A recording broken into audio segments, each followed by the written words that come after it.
मित्राला सोडण्यासाठी जात असताना एका भरधाव टेम्पोने हुलकावणी दिल्यामुळे दुचाकीवरील नियंत्रण सुटून झालेल्या भीषण अपघातात 22 वर्षीय तरुणाचा मृत्यू झाला, तर त्याचा मित्र गंभीर जखमी झाला आहे। ही दुर्दैवी घटना सोमवारी दुपारी 2:30च्या सुमारास विजापूर रोडवरील मकानदार हॉटेलसमोर घडली।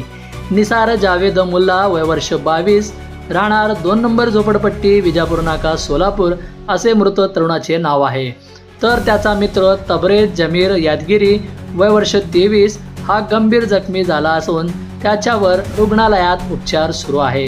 मिळालेल्या माहितीनुसार निसार मुल्ला हा मजुरीचे काम करत होता। सोमवारी दुपारी तो त्याचा मित्र तबरेज याला सोबत घेऊन दुचाकीवरून सोरेगाव येथील नातेवाईकांकडे जाण्यासाठी निघाला होता। निसार दुचाकी चालवत होता, तर तबरेज पाठीमागे बसला होता।